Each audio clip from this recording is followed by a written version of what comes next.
मित्रांनो, लोकसभा निवडणुकीचे पडघम वाजले सुरू झाले, निवडणूक सुरू झाली असं म्हणता म्हणता मतदानाचा 7वा टप्पा आज आता संपतो आहे. जेव्हा तुम्ही ऐकाल त्यावेळेला ते संपलेलंही असेल. जवळपास 2.5 महिने हा सगळा कालखंड उत्सुकतेने भरलेला सगळा होता आणि अतिशय शांततेत आणि 2.5 महिन्यांच्या प्रदीर्घ काळामध्ये पहिल्यांदाच लोकसभेच्या निवडणूक पार पडत आहेत. सर्व पक्ष म्हणजे निवडणूक आयोग, सर्व राजकीय पक्ष आणि मतदार यांच्या संयमाची कसोटी या सगळ्या काळात पाहिली गेली आणि आपण सर्वांनीच संयमाने हा सगळा कालखंड पार पाडून आपण निवडणुकाही पार पाडलेल्या आहेत.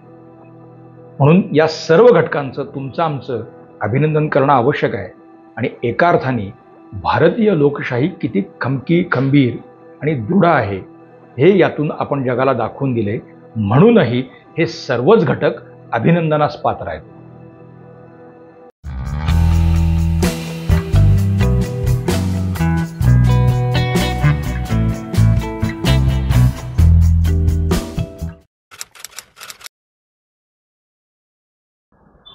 नमस्कार. गोजोस्कोपमध्ये आपल्या सर्वांचं पुन्हा एकदा मनापासून स्वागत आहे. आपल्या सर्वांसाठी बहुप्रतीक्षित असलेली लोकसभा निवडणूक म्हणजे तिच्या मतदानाचा शेवटचा टप्पा म्हणजे 7वा टप्पा आज आता संपतोय आणि जेव्हा तुम्ही हे ऐकाल तेव्हा मतदान कदाचित संपूनही गेलेलं असेल. आपल्या या निवडणुकीकडे फक्त भारतीय म्हणून आपलंच नव्हे तर संपूर्ण जगाचंही लक्ष लागलेलं होतं. त्याची कारणं वेगवेगळी आहेत. म्हणजे मोदी पुन्हा सत्तेवर येणार का, राहुल गांधींचं काय होणार, केजरीवालांचं म्हणजे विरोधकांचं काय होणार, मग सत्तांतर झालं तर कसं होईल वगैरे वगैरे खूप वेगवेगळे संदर्भ आहेत. त्याला जिओपॉलिटिकल संदर्भसुद्धा आहेत. कारणं काहीही असोत पण या निवडणुकीकडे जगाचं लक्ष होतं आणि आपलं लक्ष अर्थातच हे मोदींनी जी घोषणा केली होती अब की बार 400 पार, तर तसं काही होणार की विरोधक त्यांना त्याच्या आत रोखून कदाचित सत्तांतराकडे जाणार वगैरे वगैरे चर्चा खूप आहेत त्याच्या संदर्भातल्या. पण आम्ही आज कोणावरच टीका करणार नाही. या निवडणुकीने आपण साधलं काय असा एक थोडा वेगळा अँगल आज मला आपल्यापुढे मांडायचा आहे. मार्चच्या मध्यात निवडणूक आयोगाने या लोकसभा निवडणुकीची घोषणा केली आणि फ्रॉम दॅट डे आचारसंहिता लागू झाली आणि एका अर्थाने या लोकसभा निवडणुकीचं रणशिंग फुंकलं गेलं. तिथपासून ते 1 जून आणि अर्थात आता निकाल 4 जूनला लागणार आहे तिथपर्यंत म्हणजे सुमारे 2.5 महिन्यांचा हा प्रदीर्घ कालखंड आहे. एवढ्या प्रदीर्घ कालखंडामध्ये आपल्या देशात तरी कधीच निवडणुका झालेल्या नाहीत. तेव्हा हेही एक या निवडणुकीचं वेगळेपण आणि पहिलेपण असं म्हणायला हरकत नाही. 2019च्या निवडणुकांच्या वेळेला आपल्याकडे टोटल मतदारांची संख्या ही साधारणपणे 64 कोटींच्या आसपास होती आणि या वेळेला ती संख्या 86 कोटींच्या पुढे गेलेली आहे. हे 20 कोटींची वाढच आहे. टीका म्हणून नव्हे पण एक फक्त तुलना संदर्भ म्हणून गोष्ट सांगायला हरकत नाही. गेल्या निवडणुकीमध्ये आपल्याकडे साधारण 66% मतदान होतं आणि आता पहिल्या 6 जे काही टप्पे होऊन गेलेत तर त्याचं साधारण 65%, 64-65% म्हणजे 1% फक्त मतदान कमी आहे आणि आता 7व्या टप्प्यात जे होईल तर तेही पण आसपास तेवढंच मतदान. पण मित्रांनो एक गंमत बघा, 66 कोटींच्या 66% आणि 86 कोटींच्या 64% आकडा कुठला जास्त येईल? त्यामुळे मतदान कमी झालं असं थेट म्हणणं मला जरा धाडसाचं वाटतंय किंवा एकूणच आपण आपल्यावरच अविश्वास दाखवणं असं काहीसं ते होईल. तसं आपण करण्याची काहीच गरज नाही. बघा, अमेरिकेत सुद्धा लोकशाही आहे. अर्थात त्यांची लोकशाहीचं स्वरूप म्हणजे राज्यकारभाराचं किंवा हे स्वरूप वेगळं आहे. प्रेसिडेन्शियल फॉर्म ऑफ गव्हर्नमेंट असं तिथे आहे. शासनाचं स्वरूप हे अध्यक्षीय स्वरूपाचं आहे. आपलं जे संसदीय स्वरूपाचं आहे इथे आपल्याकडे पंतप्रधान महत्त्वाचे असतात, त्यांच्याकडे अध्यक्ष महत्त्वाचे आहेत. पण तिथेही निवडणुका होतात. पण अमेरिकेची लोकसंख्याच मुळात ही 35 कोटींच्या आसपास आहे. त्यातही मतदार जर काढले तर ते 20 कोटीच्या पुढे नाही. आणि जे मतदान होतं तर त्याचं प्रमाणही 50% पुढे नसतं. म्हणजे प्रत्यक्षात 10 कोटी 12 कोटी असं धरून त्याला फार तर फार तेवढंच मतदान होतं. तरीही अमेरिकी प्रशासनाला अरे बाप रे असं होतं. इथे एका महाराष्ट्रातच आपल्या जर हे घेतलं मतदारांची संख्या तर तीच त्यांच्या साधारणपणे निम्मी येऊ शकते अशी परिस्थिती आहे. म्हणजे एवढं 60-65 कोटी लोकांचं मतदान म्हणजे करून घेणं आपला खंडप्राय देश लक्षात घेता हेच एक आव्हान आहे. ते आयोगाने अर्थात सर्व यंत्रणा आणि अर्थात संपूर्ण भारतीय समाजाच्या मदतीनेच त्यांनी ते पार पाडले. पण तरीही आयोगाचं अभिनंदन केलंच पाहिजे. कुठे चिरपुट काही घटना घडल्या असतील पण कुठेही व्यापक प्रमाणात हिंसाचार झालेला नाही. आयोगाच्या एकूण भूमिकेविषयी फार काही प्रश्नचिन्ह उपस्थित करावेत असंही काही घडलेलं नाही. म्हणजे आयोगाचं वर्तन तितकं पारदर्शक राहिलंय हाही त्यातला एक महत्त्वाचा भाग. हे 7 टप्पे आयोगासाठी 2.5 महिन्यांचा हा प्रदीर्घ काल आयोगासाठीही दमछाक करणाराच आहे. त्यांचाही संयम राहिला. आपल्या ज्या काही स्टेट मशिनरीज असतात म्हणजे महसूल असेल, पोलीस असेल किंवा अन्य यंत्रणा त्यांच्यावरती सुद्धा या 2.5 महिन्यामध्ये मोठ्या प्रमाणावरती दाबदबाव हा राहिलेला आहे. कारण निवडणुका शांततेत पार पडल्या पाहिजेत. त्याही पार पडलेल्या आहेत, शांततेत पार पडल्यात. आता पश्चिम बंगाल किंवा इतरत्र कुठे काही छोट्या छोट्या घटना आहेत पण त्या छोट्या घटना आहेत. फार मोठं काहीतरी त्यातून झालं असं काही नाही. प्रचंड मोठा हिंसाचार झाला असं काही कुठे नाही. संपूर्ण देश आणि हा 2.5 महिन्यांचा कालखंड लक्षात घेतला तर त्या छोट्या घटना आहेत. मग या कालखंडामध्ये म्हणजे या निवडणुकांमध्ये काँग्रेस असेल, समाजवादी पक्ष असेल, बहुजन समाजवादी पक्ष असेल, दक्षिणेतले द्रमुक, अण्णा द्रमुक, डावे, प्रादेशिक सगळे पक्ष, भाजप असेल, हे सगळे किंवा ईशान्य भारतातले सुद्धा छोटे छोटे पक्ष आहेत तर तेही हे सगळे अत्यंत हिरिरीने सहभागी झालेले आहेत. आता निवडून कोण येणार, कोण हारणार वगैरे वगैरे वगैरे ठीक आहे, तो 4 तारखेला आपल्याला उत्तर मिळेल त्याचं. पण आहे ना, आपण शर्यतीत असणं आधी अत्यावश्यक असतं. मॅरेथॉन कोण जिंकणार हा भाग वेगळा, पण आपण पळलोच नाही तर जिंकण्याचा संभव सुद्धा राहत नाही ना. हे सगळेच पक्ष म्हणूनच अभिनंदनास पात्र आहेत. जयापराजयाचा विजय म्हणजे हे न ठेवता ते सगळे या उत्सवात सहभागी झाले, हिरिरीनं सहभागी झाले. कोणाचा उत्साह थोडा कमी असेल, कोणाचा जास्त असेल, पण उत्साह त्यांचाही होता. हे नाकारायचं का आपण?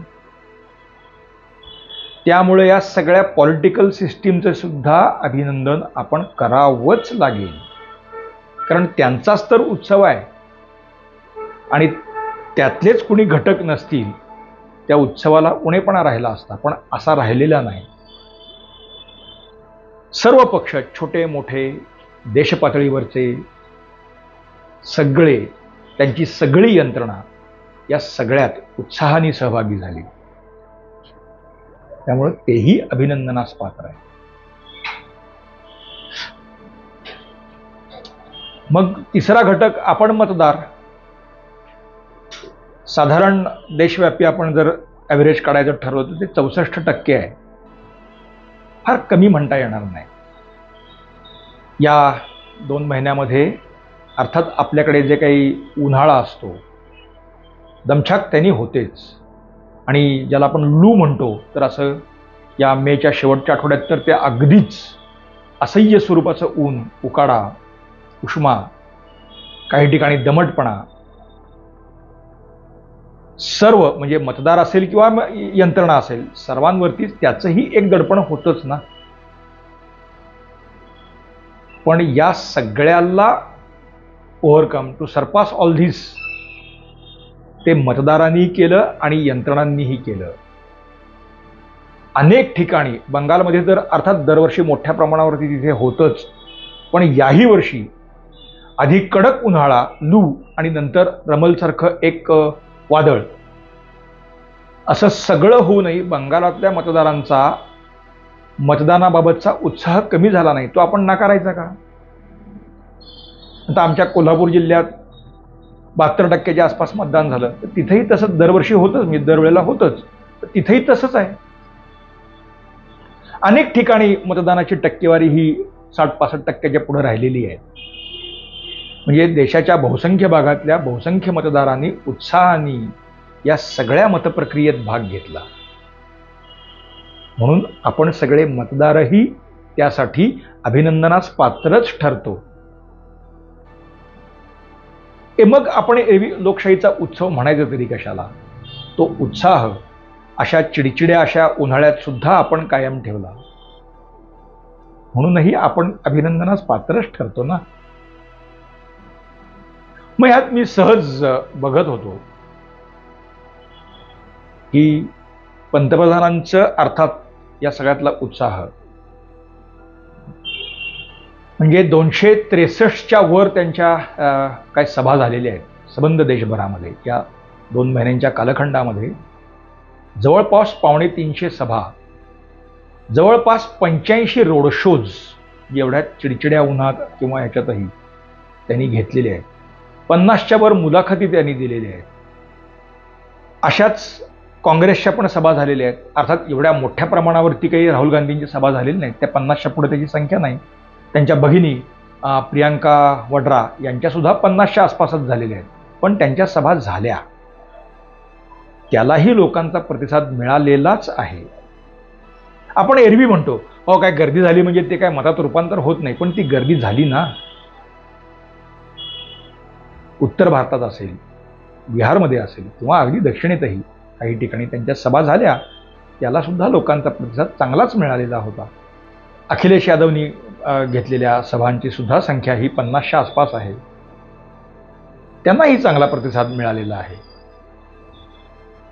आणि अशा स्थानिक पातळीवरती आता आपण महाराष्ट्राचा जर विचार केला तर उपमुख्यमंत्री देवेंद्र फडणवीसांच्या 100च्या वर सभा होऊन गेलेल्या आहेत. असेच मुख्यमंत्री एकनाथ शिंदे असतील किंवा दुसरे उपमुख्यमंत्री अजित पवार आहेत, तर त्यांच्या सभांची संख्या सुद्धा 50च्या पुढे गेलेली आहे. अशाच विरोधकांच्या सभांची संख्या सुद्धा 50च्या आसपास आपल्याकडे महाराष्ट्रात आपल्याला दिसून येईल. म्हणजे उत्साह कुठेही कमी नव्हता. मुलाखतींचं प्रमाण कमी जास्त असेल. यावेळेला एक लक्षणीय बाब अशी वाटली की पंतप्रधान ज्या पद्धतीनं म्हणजे अगदी तंतीसारखा दक्षिणेतला एखादा ग्रुप असेल तर तिथंपासून आता बंगालमध्ये जर आपण बघितलं तर त्या रोड शोमध्येच त्यांनी एका पत्रकाराला मुलाखत दिली, आपण तेही बघितलं. राहुल गांधी असतील किंवा अखिलेश यादव असतील, कारण उत्तरेत सर्वाधिक सभा किंवा सर्वाधिक ॲग्रेसिव्ह तर ही दोघंच होती. पंजाबमध्ये भगवंत सिंग मान फार लीड घेतील असं वाटलं, पण तसं काही फार झालं नाही. अर्थात त्याला आपची काही कंपल्शन्स असतील. आज त्या राजकीय संघर्षात आपण जायचं नाही, पण अखिलेश असतील किंवा राहुल गांधी असतील किंवा प्रियांका वड्रा असतील, तर त्यांनी अशा फार मोठ्या काही मुलाखती किंवा याच्याकडे ते गेलेले दिसत नाहीत. तर हाही एक वेगळा ट्रेंड आपण बघायला हरकत नाही. अमित शहांच्याही खूप मुलाखती या निमित्ताने झालेल्या आहेत. या सगळ्यातून त्या पक्षांनी त्या नेत्यांनी त्यांच्या भूमिका मांडायचा प्रयत्न केला, त्या भूमिका लोकांपुढे ठेवल्या. आता मतदार म्हणून आपल्याला त्या किती मान्य आहेत किती अमान्य आहेत हे आपण मतपेटीतून दाखवूनच दिलेलं आहे. आणि त्या मतपेटीत काय दडलंय हे अगदी 2 दिवसात आपल्याला दिसणार आहे. आता एक्झिट पोलच्या निमित्ताने एक पतंगबाजी 2 दिवस आपण छान अनुभवूयात. 4 तारखेला संध्याकाळी चित्र स्पष्ट झालेलं असेल, पण एका अर्थाने विचार करता भारतासारख्या खंडप्राय देशात जिथे लोकसंख्या ही 140 कोटींच्या आसपास आहे आणि जिथे मतदारांची संख्याच 90 कोटीच्या आसपास आहे, इथे असे 65-66% मतदान होतं. शांततेत ते मतदान होतं. सत्तांतर होवो किंवा न होवो, नवा सत्ताधीश नव्या भूमिकेमध्ये येतो, असं सगळं शांततेत पार पडतं.